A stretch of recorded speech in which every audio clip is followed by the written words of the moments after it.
Maju lagi, maju. Demis, maju. Nah ya, para Demis maju. Geser sini lagi, geser. Cek.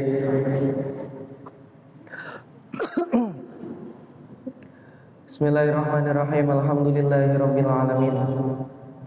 Allahumma shalli ala sayyidina Muhammad wa ala ali Muhammad kama shallaita ala sayyidina Ibrahim wa ala ali sayyidina Ibrahim. Bismillahirrahmanirrahim. Alhamdulillahirabbil alamin. Qala Allah Ta'ala fil Qur'anil Karim. A'udzu billahi minasyaitonir rajim. Bismillahirrahmanirrahim.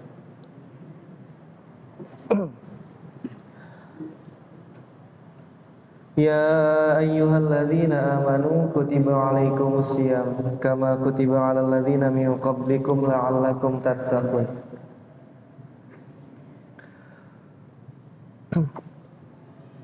Ini nanti ngelogatnya pakai bahasa apa? Jawa ya. Pakai Jawa.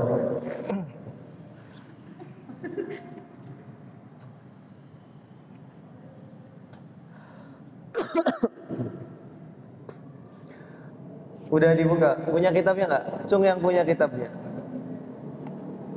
Siapa yang punya kitabnya? Cung yang punya kitabnya. Yang nggak punya siapa?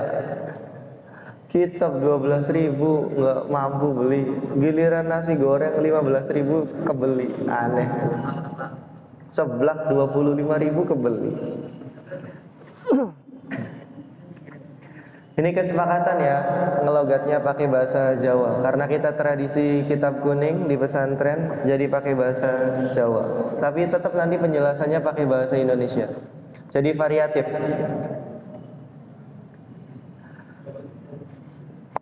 Ini nama kitabnya Maqasidus Shaum. Maqasidus Shaum. Apa artinya? Maksud atau tujuan-tujuan puasa. Ini karangannya Sultanul Ulama Syekh Izzuddin bin Abdis Salam.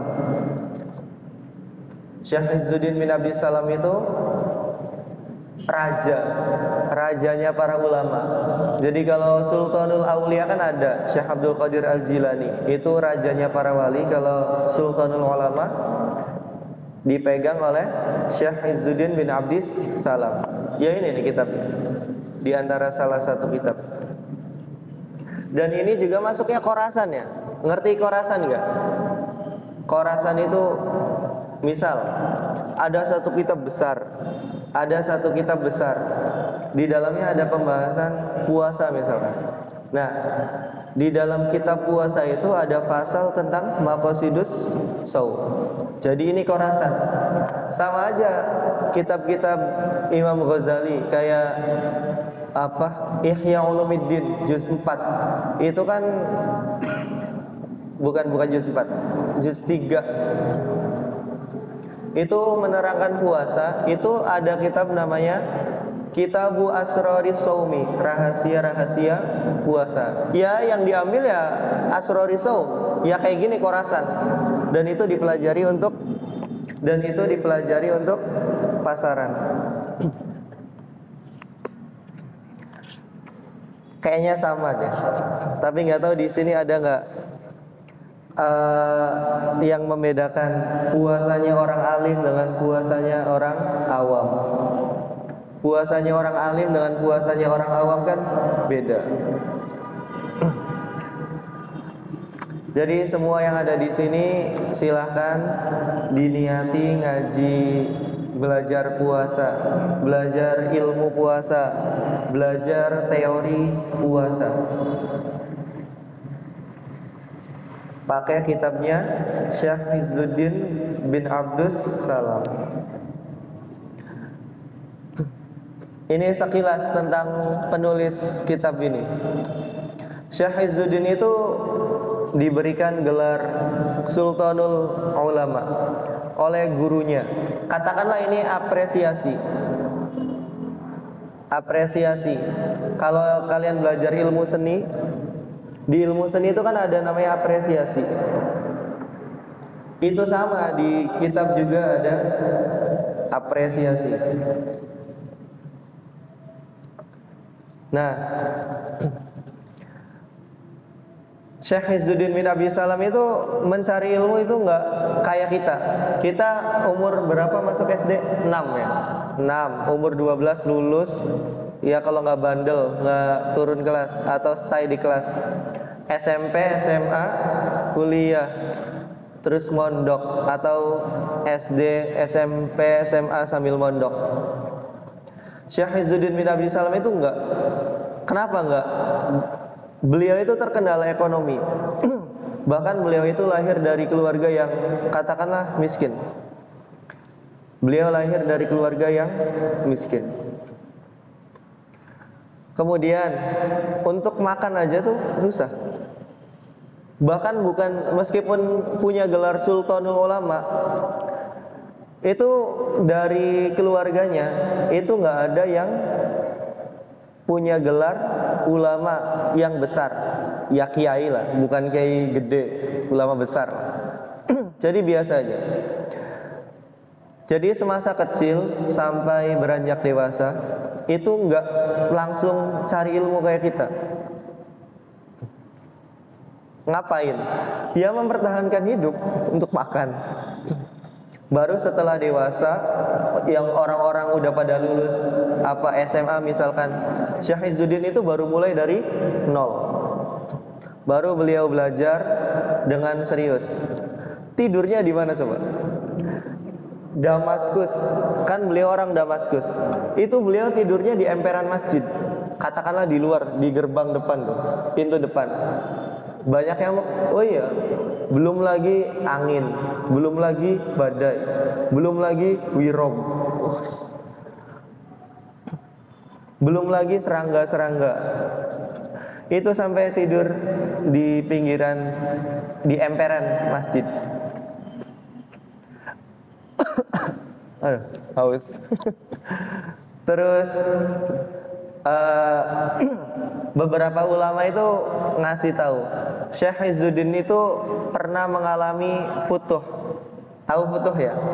Futuh itu dalam bahasa tasawuf terbukanya kelapangan hati. Terbukanya kelapangan hati. Tapi setelah melalui proses yang begitu panjang. Misal di Indonesia ada nggak yang masyhur terkenal kewaliannya? Siapa? Gusmik, tahu Gusmik? Gusmik Ploso, Kiai Haji Hamim Jazuli. Beliau itu terkenal kewaliannya, kenyentrikannya terkenal. Tapi orang-orang kayak kita itu kan mengenal beliau ya sebagai wali. Yang mengenal beliau orang alim itu dikit loh. Artinya yang melihat hasil doang itu dikit, banyak. Yang melihat proses baru sedikit.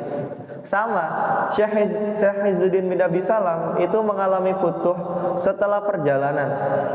Jadi nggak mungkin kalian ujuk-ujuk minta futuh. Ibarat kalian baru masuk, baru ngisi KRS, terus kalian minta nilai ke dosen, kan kurang ajar.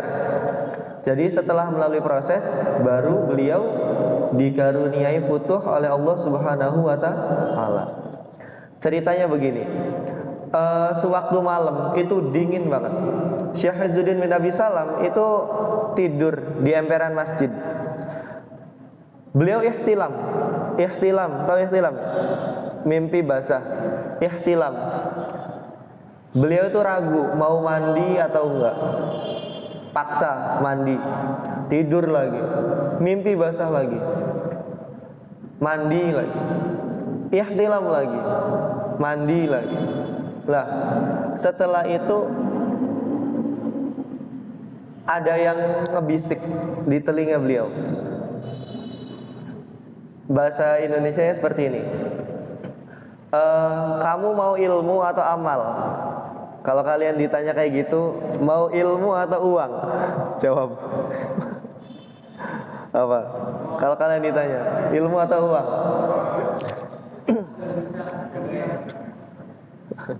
Mau BMW atau ilmu?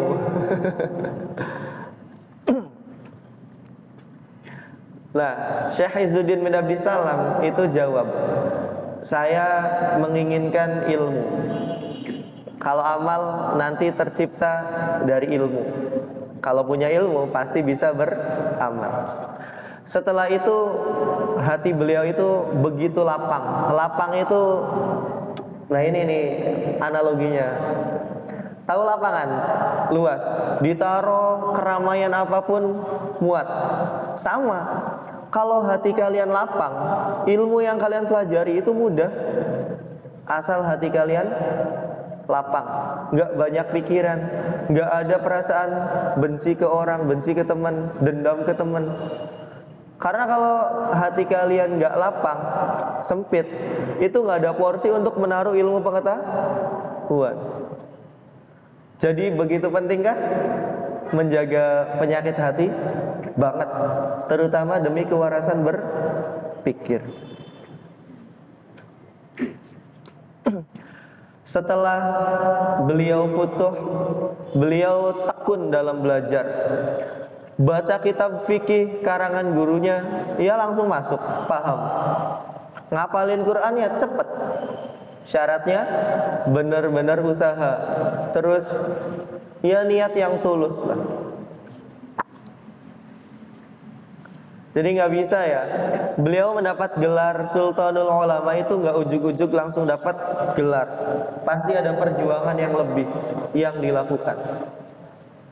Ada nggak di sini yang dosennya nungguin mahasiswa? Wah, kebanyakan gitu. Dosennya nungguin mahasiswa. Coba dibalik, mahasiswa yang nunggu dosen. Karena status kita itu murid. Kita yang ingin, bukan beliau-beliau guru-guru kita yang ingin, tapi kita yang pengen, bukan guru kita. Dari kesalahan pengen pinter aja salah. Artinya susah ya kalau pengen pinter terus berkah. Kalau dari cara aja sudah salah. Ya kan normalnya yang pengen itu siapa? Yang harus nunggu itu murid atau santri, mahasiswa, bukan guru, bukan dosen. Itu. Kalian kalau lapar aja yang datang kalian kan, bukan warung makannya yang datang. Nah itu sekilas dulu Syekh Izzuddin bin Abdissalam menimba ilmu, mendapatkan gelar itu. Nah, yang memberikan gelar Sultanul Ulama itu gurunya, yaitu namanya Syekhul Islam Ibnu Daqiqil Aid. Itu muridnya, murid Syekh Izzuddin bin Abdissalam yang memberikan gelar Sultanul Ulama. Karangan Syekh Izzuddin itu banyak, dimulai dari tafsir. Tafsirnya namanya Tafsir Al-Kabir Libni Abdissalam. Beliau mufassir juga. Malah beberapa ulama mengatakan beliau itu mujtahid. Berarti boleh berijtihad. Wah, sudah pantas. Segala cabang ilmu pengetahuan dikuasai. Buktinya mufassir. Dan di antara beberapa kitab yang masyhur kan kayak Syajaratul Ma'arif, terus ada Qawaidul Ahkam yang menjadi sebab terciptanya Syajaratul Ma'arif. Itulah. Kitab ini ada 10 pasal ya. Pasal pertama tentang kewajiban puasa, yang kedua tentang fadilah puasa, yang ketiga tentang apa ini? Adab puasa. Yang keempat sesuatu yang dijauhi di dalam puasa dan lain-lain. Bismillahirrahmanirrahim. Qala al-mu'allif rahimahullah ta'ala wa nafa'ana bihi wa bi'ulumihi fid dharain amin. halaman 5. Kitabus shaumi wa fihi asyratu fusulin. Kitabus shaumi utawi ikiku kitab martelakan tentang puasa. Wa fihi lan iku tetep ing dalam kitabus shaum asyratu fusulin utawi 10 pira-pira pasal.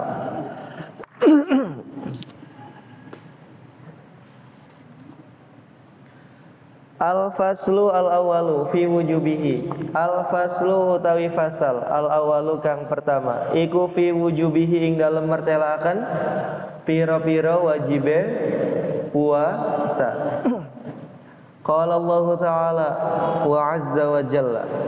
Qala wisdawu ngendika sapa Allah Ta'ala Ta'ala halimah lur Allah. Ya ayyuhalladzina amanu kutiba alaikumus siyamu kama kutiba alal ladzina min qablikum la'allakum tattaqun. Ya ayyuhalladzina he pira-pira wong akeh amanu kang pada iman sapa ladzin kutiba den wajibaken alaikum ing atase sira kabeh apa sing den wajibaken apa siyamu puasa kama kutiba kaya olehe den wajibaken alal ladina ing atase wong akeh min qablikum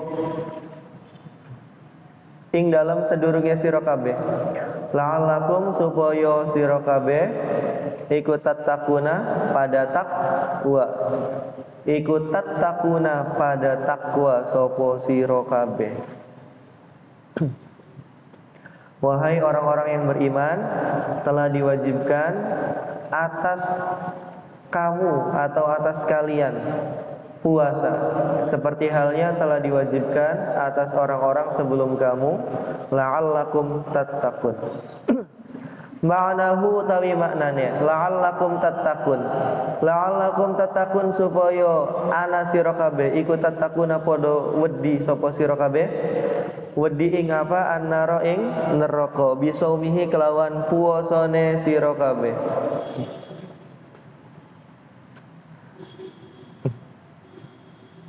Maknanya kalau di sini la'allakum tattaqun itu supaya kita kalian takut neraka bisaumihi sebab puasa kita. Fa inna saumahu karena setuhune puasane sira iku sababun jadi sebab karena sesungguhnya puasa kalian sababun itu menjadi sebab li ghufraniz dzunubi maring ampunane pira-pira dosa. Karena puasa kita itu menjadi sebab terhapusnya atau diampuninya dosa-dosa kita. Al mujibati kang dadi balesan linnari maring neraka. Dosa kan harus dibersihkan, yaitu caranya kalau orang Islam itu dibakar di neraka. Nah, puasa itu jadi junnatun atau perisai. Wa fi sahihaini lan ing dalam kitab hadis atau Bukhari Muslim. Kitab Sahih loro atau Bukhari Muslim. Anin Nabi saking kanjeng Nabi Muhammad sallallahu alaihi wasallam. Annahu ing sunah kanjeng Nabi ku qala dawuh sapa Nabi. Bunyal Islamu ala khamsin ala an ta'budallah wa takfura bima dunah wa iqamis shalah wa ita'iz zakah wa hajjil baiti wa shaumi ramadan. Telah dijelaskan di dalam kitab Bukhari Muslim. Bunia al-islamu ala khamsin. Bunia dan bangun apa al-islamu Islam ala khamsin ing atase 5 perkara. Ala khamsin ing atase netepi 5 perkara. Rukun Islam. Pertama apa? Ala anta abudallah. Ala anta abuda ing atase nyento nyembah sira Allah ing Gusti Allah. Wa takfurolan kufur sira bima kelawan barang dunahu kang sak liyane Allah. Kita menyembah Allah dan meniadakan selain Allah.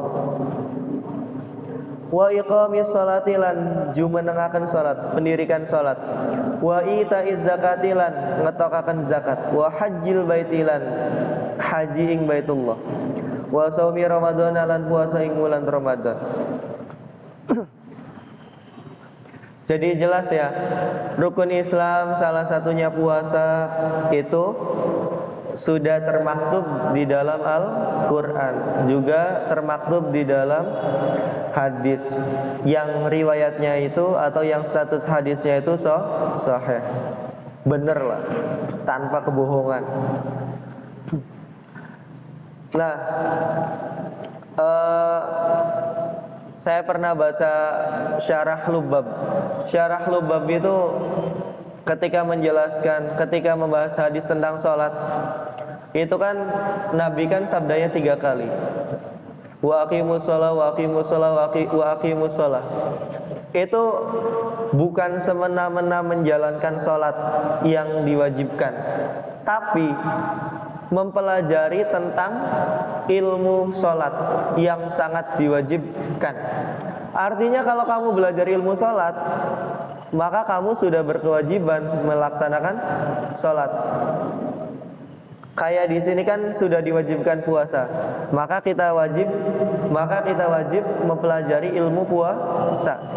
Jadi didahulukan mempelajari ilmu puasa. Didahulukan mempelajari ilmu puasa. Harusnya waktunya salah. Sebelum bulan puasa bulan apa? Sya'ban. Harusnya belajar ilmu puasa bulan Sya'ban. Baru nanti bulan puasanya ngaji apa gitu. Ini mah bareng. Ya udah, nggak apa-apa. Semoga dimaafkan Tuhan ya. Di mana-mana kalau orang mau berangkat ke Amerika, dia persiapan dulu sebulan atau berapa bulan. Itu normal. Kalian pun menormalkan hal tersebut. Tapi sekarang aneh. Bulan puasanya sekarang, baru belajar ilmu puasanya sekarang. Dulu belajar, nggak tahu sekarang. Lupa atau masih ingat? Normalnya kan sebelum. Orang kamu mau masuk UIN sih beraja nyiapin persyaratan, kecuali kamu orang dalam, anaknya itu misalnya.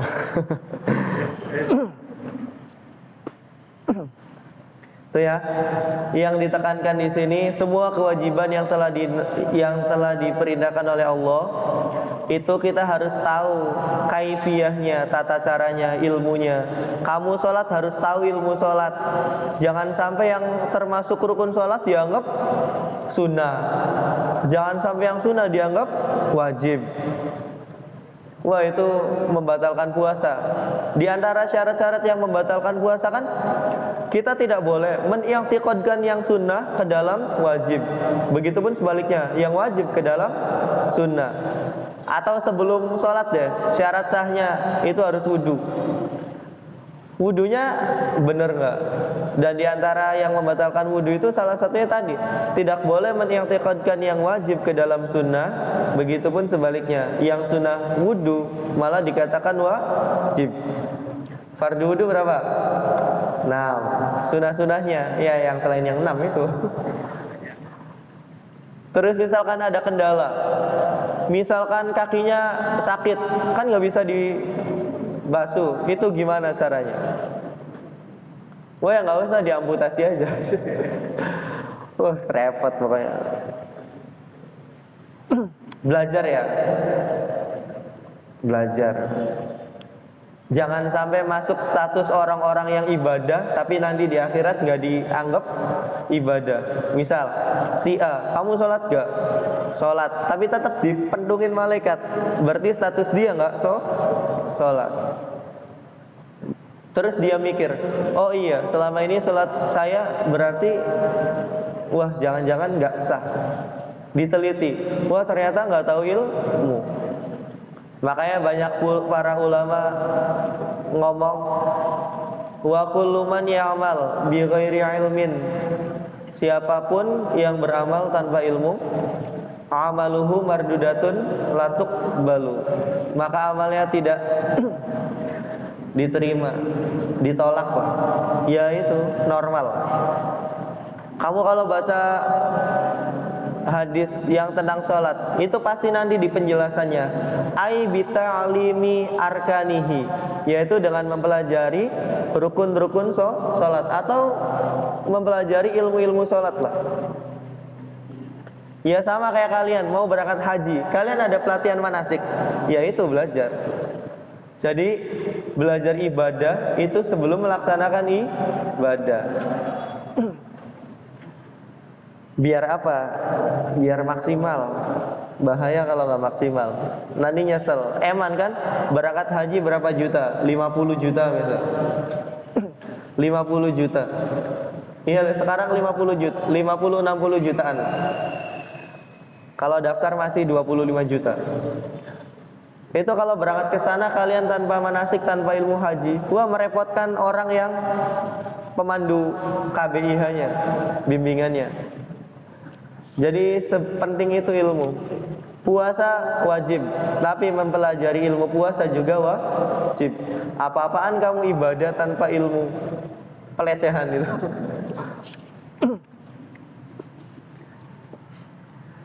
Al-faslu tsani utawi fasal asani kang kaping pindho iku fi fadhailihi ing dalem martelaken pira-pira keutamaane puasa. Puasa ada utamanya. Lis-shaumi fawaidu. Lis-shaumi iku tetep kadue puasa. Fawaidu utawi pira-pira faedah. Puasa mempunyai beberapa faedah. Di antaranya apa itu? Raf'ud darajati, mengangkat pira-pira derajat. Puasa bisa mengangkat derajat. Jelas bisa mengangkat derajat. Udah merasakan? Kalau belum nanti dikasih tahu. Wa takfirul khati'ati, lan ngapus pira-pira kesalahan. Wa kasrus syahwati, lan mecah syahwat, bisa memecah syahwat. Wa taktsirus shadaqati, lan ngakehaken sedekah sedekah. Wa tawfiru taati, lan ningkataken taat, meningkatkan ketaatan. Wa syukru alimil khafiyati, lan syukur maring Allah kang maha samar khafi. Lan syukur maring Allah kang maha samar yang tidak terlihat. Wal ilzijaru, lan adoh an khawatiril ma'asi, saking kerenteg. An khawatiril ma'asi, saking pira-pira kerentege, pira-pira maksiat. Khawatir tuh bisa pikiran-pikiran. Wal mukhalafatilan, nyimpang, hal-hal yang menyimpang.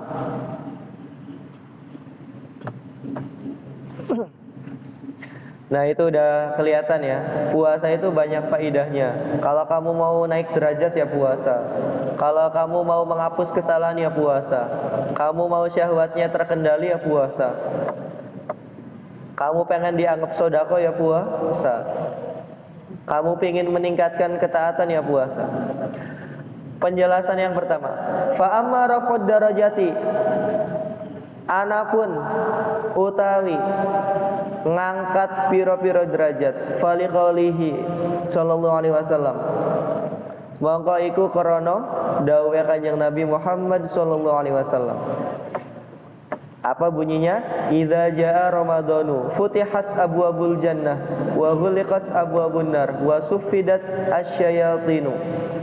Idza jaa, ing dalam nalikane teka apa ramadhanu, bulan Ramadan. Futihat mongko den buka apa abwabul jannati, pira-pira lawange surga. Ketika bulan Ramadan datang, pintu surga itu terbuka lebar. Berarti hari apa? Puasa. Sabtu. Berarti lagi buka itu. Udah dibuka hari Sabtu. Kapan waktunya? Kalian gak usah nanya. Pas Menteri Agama ketok palu. Gak usah nanya kayak gitu. Wa ghuliqat, lan den tutupi atau apa ya?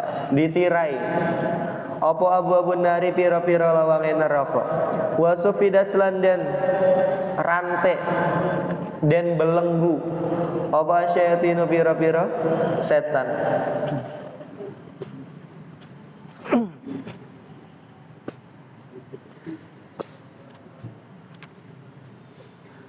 Wali kaulihi sallallahu alaihi wasallam lan karana dawuhe Kanjeng Nabi Muhammad sallallahu alaihi wasallam hikayatan iku ana cerita an rabbihi saking pangerane Kanjeng Nabi azza wa jalla. Jadi ini cerita yang diberikan kepada Kanjeng Nabi, ceritanya dari Allah. Kullu amal ibni Adam utawi sekabehane amale anak Adam lahu iku tetap kadue anak Adam illa siyama angin puoso fa innahu maqasune siyam ikuli kaduhe ingsun wa ana lan utawi kita iku ajzi bakal bales sapa ingsun bihi kelawan ibni Adam atau ya ibni Adam bisa ya siyam bisa. Jadi kata Allah, semua amal anak Adam, semua amal kita itu bakal dibalas sesuai dengan keilmuan yang mumpuni dalam menjalankan amal tersebut. Kecuali puasa. Jadi misalkan jamaah berapa? 27. Iya 27. Terus apalagi misalkan yang hitungannya jelas tuh. Nah, cuma puasa yang hitungannya nggak jelas. Karena kata Allah, fa innahu li wa ajzibih. Karena sesungguhnya puasa itu milikku, wa ana ajzibih, dan saya sendiri yang akan memberikan pahala. Lanjut dulu. Wa siyamu lan utai puasa iku junnatun tameng atau perisai. Wa idza kana lan ing dalem nalikane ana apa yaumu saumi ahadikum. Salah suwiji dina puasane sira kabeh. Fala yarfuth mongko aja ngomong kotor sapa ahad hina idzin ing dalem mangsa. Wala yashab lan aja tukaran sapa ahad fa in sabbahu mongko lamun ngumpat burung ngumpat nggak mungkin nggak tahu mengumpat tuh. Tahu ngumpat nggak? Bukan ngumpat, ngumpat tuh ngomong apa ya, ngeledek, mencaci, menghina lah. Sobahadun salah suwiji au qatalahu atau ngajak tukaran atau ngajak untuk menghina atau ngeledek lah. Falyakul mongko becik ngomong sapa ahad. Ngomong apa? Ini imruun shaimun. Ini sunai ingsun iku imruun awak-awakan shaimun turkang iku turkang wong kang puasa. Shaimun bisa dijadikan khobar, bisa dijadikan sifat. Kenapa ada dua? Ya bisa. Khobar itu kan bisa sebanyak mungkin, terserah yang kalian mau. Mubtada boleh satu, khobarnya jutaan. Apa dalilnya?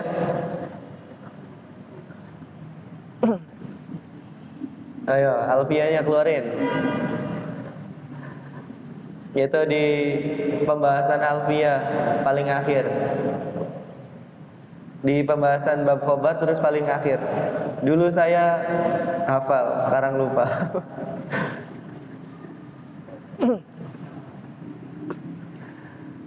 Terus lanjutannya, walladzi nafsu Muhammadin biyadihi la khulufu famis shaimi atyabu indallah. Walladzi demi zat nafsu Muhammadin kang utawi jiwa atau jiwanya Kanjeng Nabi Muhammad iku biyadihi ana ing dalem kekuasaane Allah Ta'ala. La khulufu famis shaimi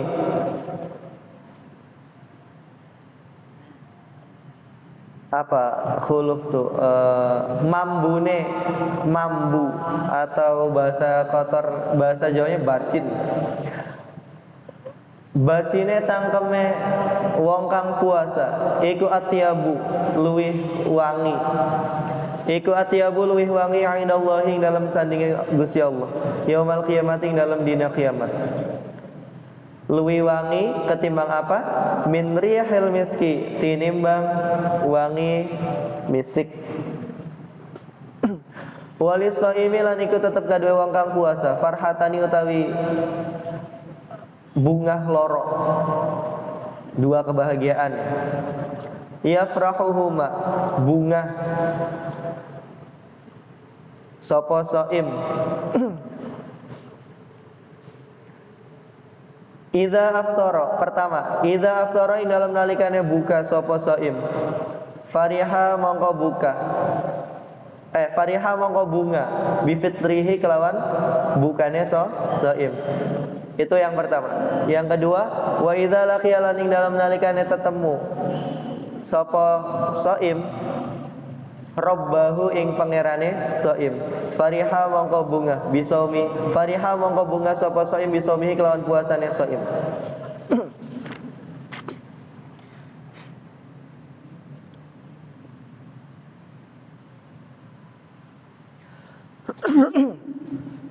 Pertama, raf'ud darajat.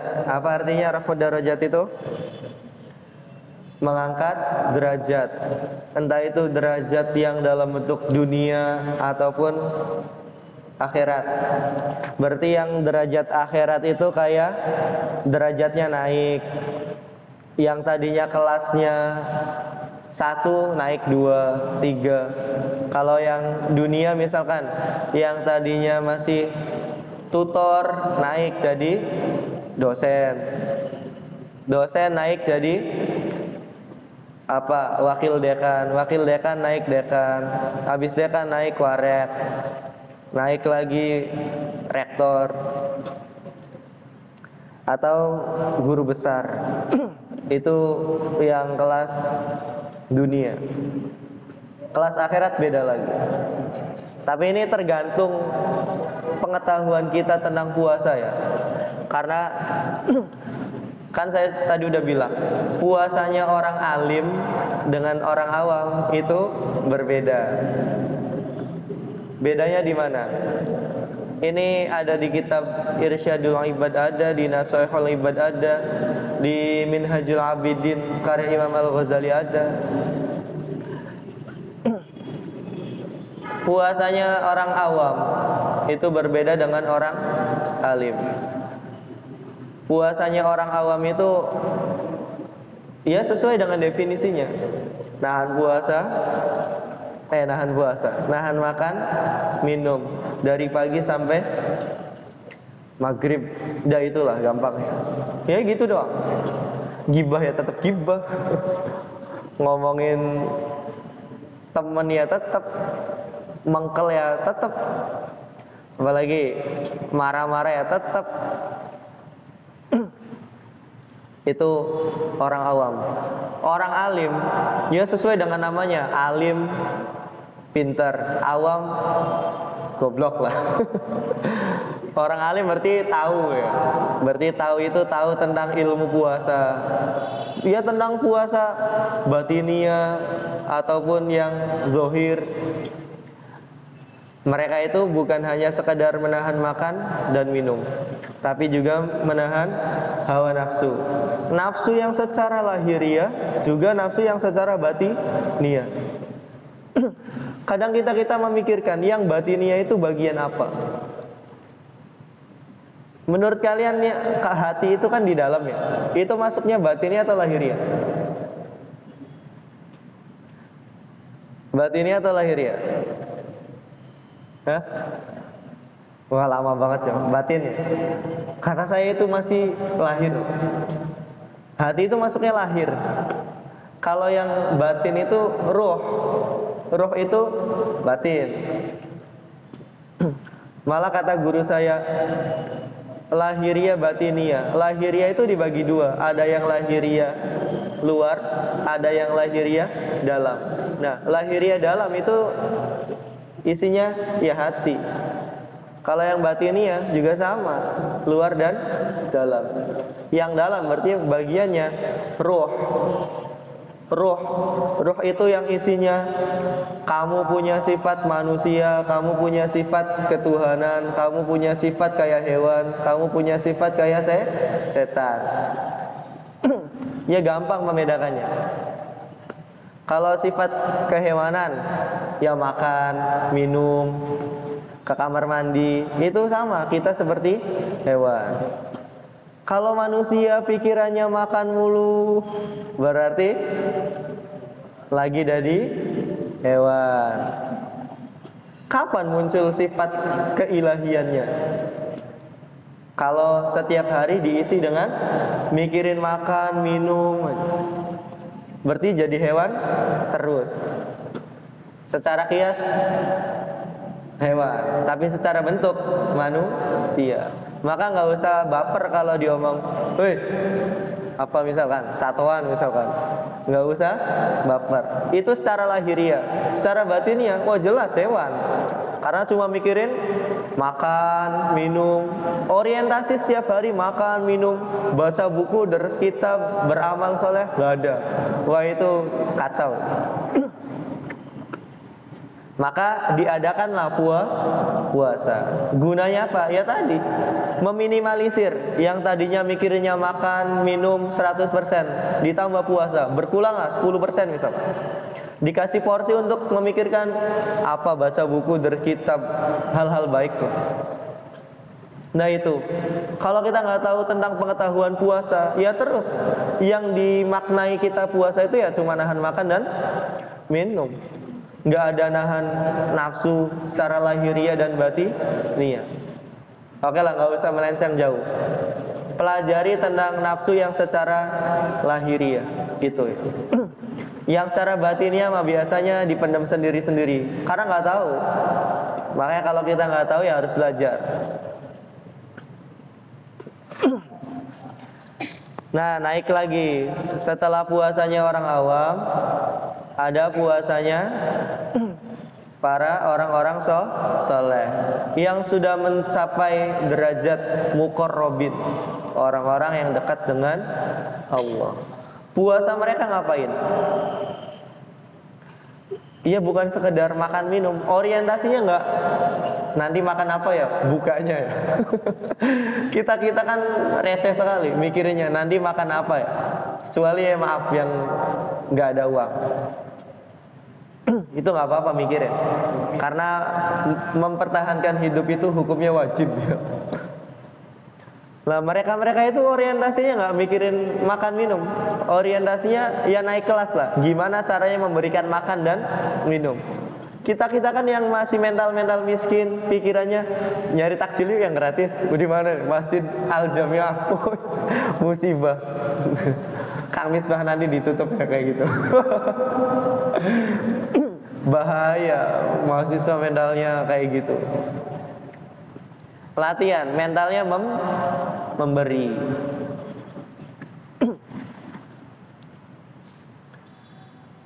Nah mereka yang derajatnya muqarrabin itu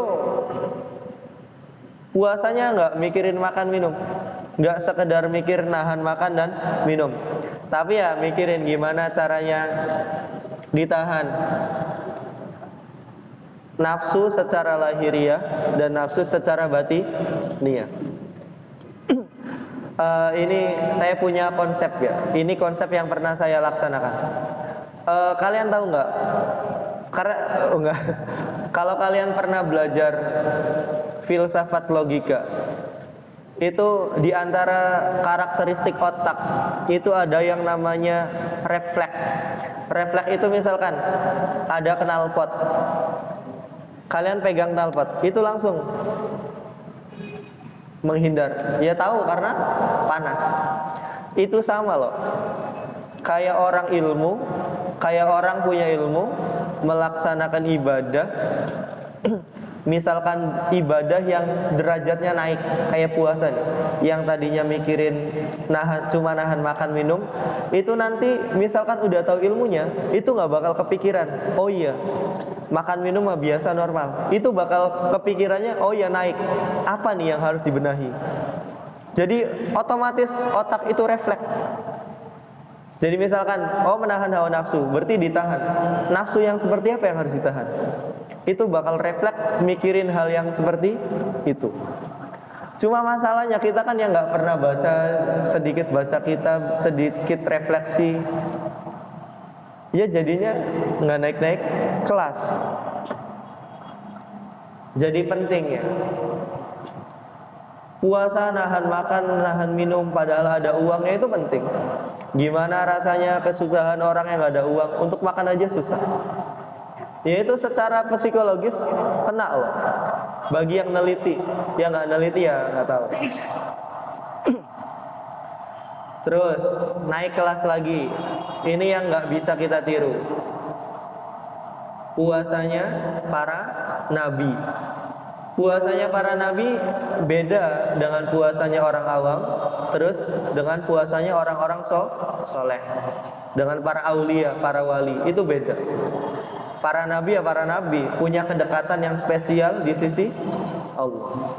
Jelas beda banget. Ya misalkan puasa itu secara bahasa kan apa? Imsak, ngekar bahasa Indonesianya menahan. Itu misal gini. Ini contoh gampang ya.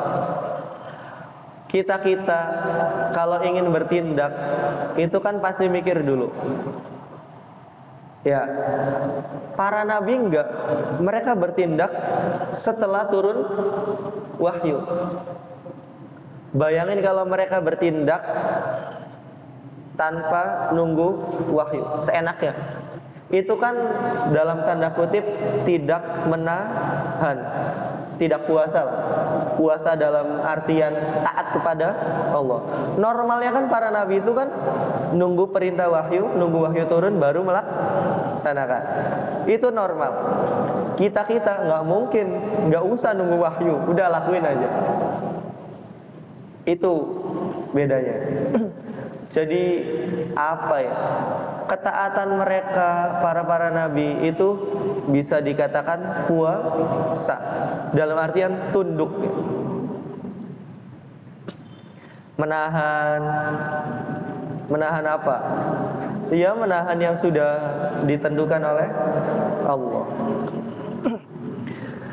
Jadi itu ya beda puasanya orang alim. Jadi ada kelasnya, ada 3. Puasa umum, puasa khusus, puasa khusus. Diingat-ingat, puasa itu ada 3 derajatnya.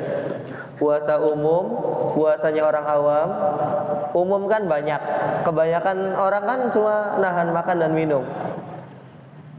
Terus puasa khusus, yang kelas kakap, khususnya orang-orang khusus, ya para ambiya wal mursalin, para nabi, para rasul. Itu beda, kita nggak bisa niru mereka. Diturunkan ayat aja enggak.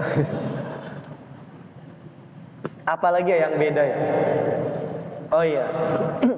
Istighfar, tahu istighfar nggak? Astagfirullahaladzim. Itu istighfarnya orang alim dengan orang awam ya beda. Misal, istighfarnya kita tentang apa? Meminta tentang apa? Maaf, minta ampun tentang dosa. Istighfarnya orang alim itu bukan tentang dosa, tapi meminta maaf karena lalai atau lupa kepada Allah Subhanahu wa ta'ala. Jadi kalau pengen naik kelas, ya tadi syaratnya itu pinter. Ya itulah. Nanti kalian setelah melalui perjalanan membaca, merenung, berpikir, kontemplasi, bahasa inteleknya tafakur, wah itu kalian insya Allah lah bisa mengkonsep yang kayak gitu.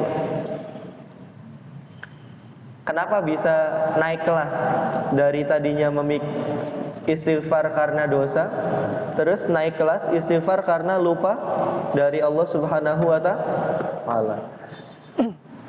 Ya berat lah, perjalanannya panjang. Nanti ketemu tuh sifat refleks tadi tuh, yang tadinya kita, susah jelasinnya. Karena emang ini tuh harus pengalaman pribadi.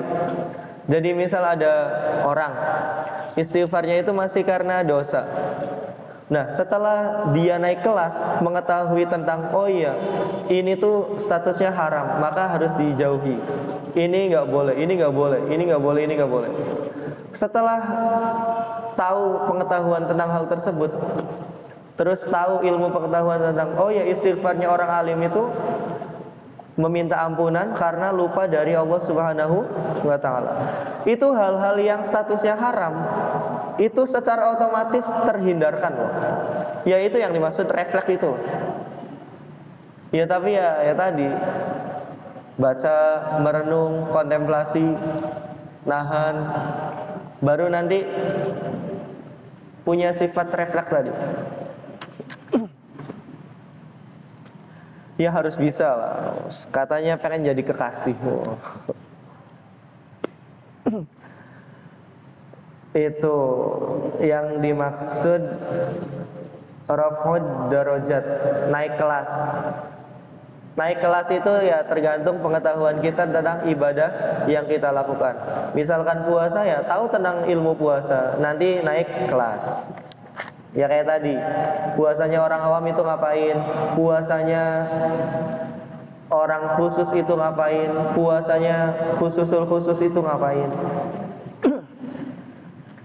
Terus ini terakhir, yang ada cerita. Ini cerita yang diberikan kepada Kanjeng Nabi dari Allah. Jadi ini ceritanya dari Allah. Semua anak Adam itu pahala yang dia lakukan, ibadah yang dilakukan, itu pahalanya diberikan sesuai porsi ibadah tersebut. Kecuali puasa, itu khusus Allah yang ngasih. Misal misal dari subuh itu nahan puasa, misal nahan nafsu, nggak gibah. Biasanya sebelum puasa itu gibah terus.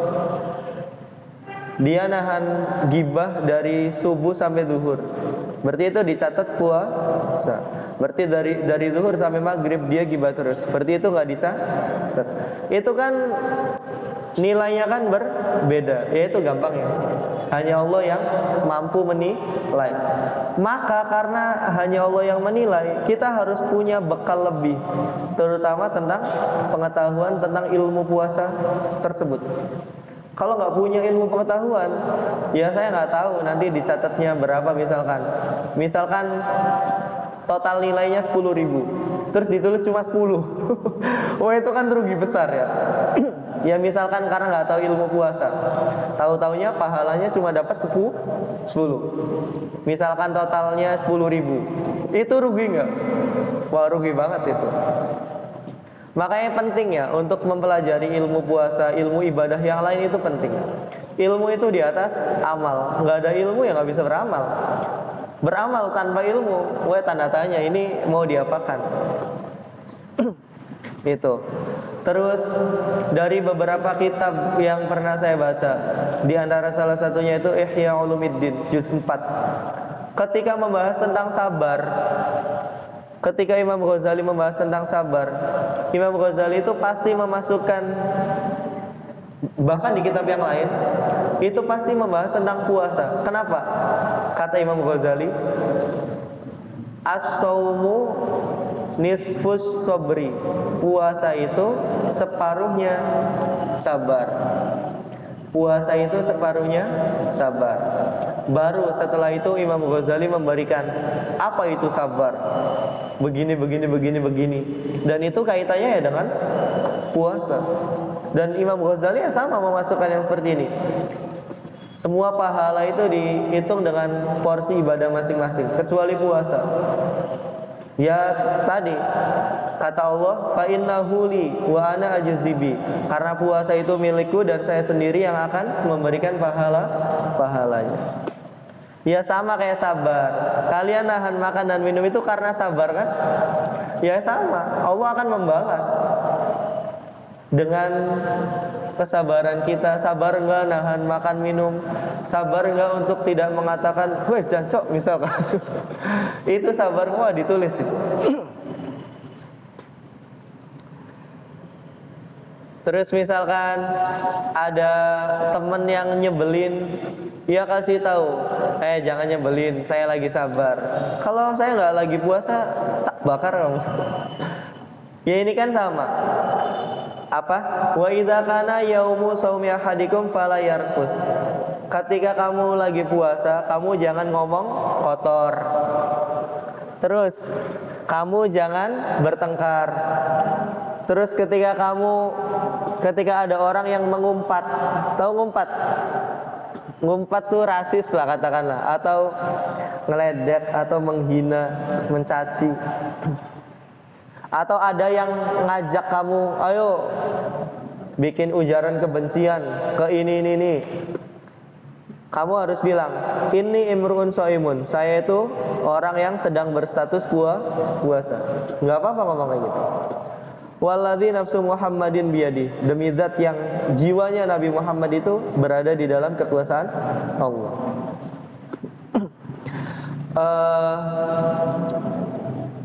Teman-teman, saya pengen pengetahuan tentang puasa itu jangan sekedar di bulan Ramadan. Bahaya kalau memaknai puasa itu cuma sebatas Ramadan. Apa-apaan? Misalkan selama Ramadan nahan makan, minum, nafsu, hal-hal yang jelek lain. Tapi setelah Ramadan bebas. Itu nanti ada pertanyaan. Sebenarnya yang kamu sembah itu bulan Ramadan atau Allah? Ya kan aneh. Selama Ramadan nahan makan, minum, nafsu. Tapi selain Ramadan itu nafsu diumbar. Makan ya nafsu. Yang lain ngambil ayam goreng 1, kalian 10. Nah ini kan kalau ada yang nanya, sebenarnya kalian tuh nyembah bulan Ramadannya atau nyembah pemilik Ramadan, Allah Subhanahu wa taala. Wah, itu kalian pasti mikir. Artinya sekacau itu pemikiran kita. Maksudnya nggak ada kapasitas untuk menahan nafsu. Kenapa harus cuma menahan di bulan Ramadan?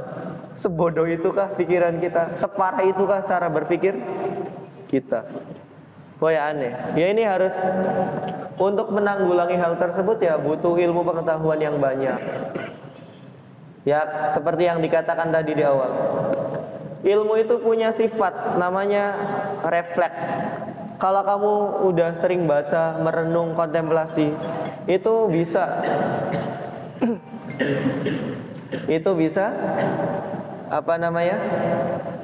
ngerem hal-hal yang kayak gitu. Entah itu yang sifatnya jasmani ataupun rohani. Apalagi rohani, kalian harus fokus. Masalah rohani, kalian harus banyak melakukan pembacaan. Entah itu baca buku tentang psikolog ataupun tentang baca kitab. Karena nggak ada yang tahu penyakit hati. Tahu-tahu bunuh diri aja. Coba aja tanya ke anak-anak BKI. Bahayanya sulit memaafkan itu apa? Itu potensi terbesarnya dia kena penyakit, dibawa ke dokter, penyakitnya nggak terdeteksi, dokter nggak bakal bisa mendeteksi penyakit dia, karena itu masalah rohani, itu nggak bakal bisa, serius. Tahu-tahu pusing, sarafnya kena, wassalam. Ya saya punya sekian contohnya. Bahkan teman saya sendiri, yaitu depresi gara-gara dimaki. Beliau pendengarannya kurang. Tahu kan di pondok salaf itu Gojlokan itu parah banget. Yang pernah ngerasain mondok di salaf, itu hinaan itu parah banget, ngeledek tuh. Beliau pakai apa alat ini apa namanya? Alat telinga. Temennya bilang, dia orang Sumatera. Yang ngeledek itu orang Losari. Tahu lah orang-orang saya itu mulutnya pada naudzubillah. Terus ditambah pondok salaf. Itu dia bilang, budak. Itu bulan depannya langsung nggak tahu tiba-tiba sakit. Ditanya sakit apa nggak tahu. Sampai 3 bulan kemudian sakitnya nambah parah, rambutnya rontok. Itu kan udah ngefek ke apa ya, kanker ya. Itu dirujuk ke rumah sakit ternama yang ada di Sumatera. Sampai naik turun gunung, itu nggak kedeteksi. Keluarganya sebenarnya udah tahu penyakitnya apa. Coba tanyain, udah berani memaafkan belum? Ternyata belum. Ternyata nggak kedeteksi sampai separah itu. Akhirnya udah bawa balik aja, nggak ada solusinya. Orang penyakitnya nggak terdeteksi. Seminggu setelah sarafnya hilang, udah nggak sadar, udah nggak tahu dirinya siapa, orang tuanya siapa, ya wassalam, meninggal. Diawali dari badannya nambah kurus, rambutnya rontok. Itu bahaya penyakit batin. Di antara penyakit batin kan marah. Marah itu kan berarti dia nggak mudah memaafkan. Padahal kalau orang mudah memaafkan itu udah langsung auto surga. Gampangnya orang yang memaafkan itu gampang, jaminan surga. Berhubung manusia nggak punya kapasitas pengetahuan untuk memaafkan itu, jaminan pahalanya besar. Berhubung nggak punya kapasitas pengetahuan tersebut, ya udah merasakan penderitaan. Maka benar hadis Nabi, di dalam jiwa manusia, di dalam tubuh manusia itu ada segumpal daging, yang mana ketika daging itu bagus, seluruh tubuhnya bagus. Ketika daging itu rusak, sakit, semuanya sakit. Dan itu logis. Makanya harus bisa mengelola pikiran dan hati. Atau gampangnya harus bisa mengelola intelektual dan spiritual. Jadi pikiran dengan intuisi itu dua hal yang gak bisa dipisahkan. Sama, ilmu puasa kan berarti intelektual. Jiwa tentang puasa berarti spiritual. Itu harus punya dua-duanya. Ngapain puasa tapi pikirannya masih makan. Berarti kan nggak punya spiritualitas. Jadi supaya bisa elaborasi kombinasi intelektual dan spiritual. Ya itu apa ya? Ya puasa lah. Jangan dulu nanya tentang hal-hal yang membatalkan puasa, belum saatnya. Itu ya, tentang hakikat puasa yang saya baca dari kitab Ihya, terus di I'anatut Talibin, ataupun di Kasyifah itu. Nah, ada yang ditanyakan terkait penjelasan yang tadi? Jam berapa ya? Ada yang tanyakan nggak?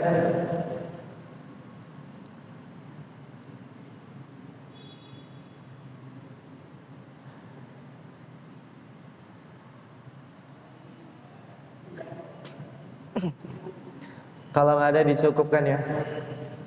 Semoga puasa Ramadan sekarang itu benar-benar dikawal oleh ilmu pengetahuan.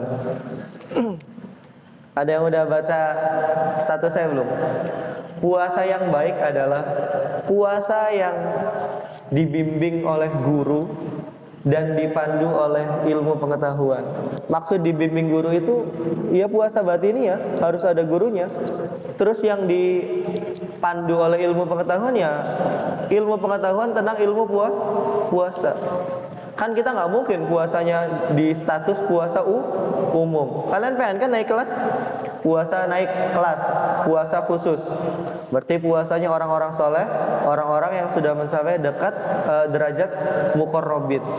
Nggak usah mikirin puasa khususul khusus, bukan kelasnya. Para nabi pengen disaingin. Semoga bermanfaat. Wallahu muwaffiq ila aqwamit thoriq. Wallahu a'lam bishawab. Assalamualaikum warahmatullahi wabarakatuh.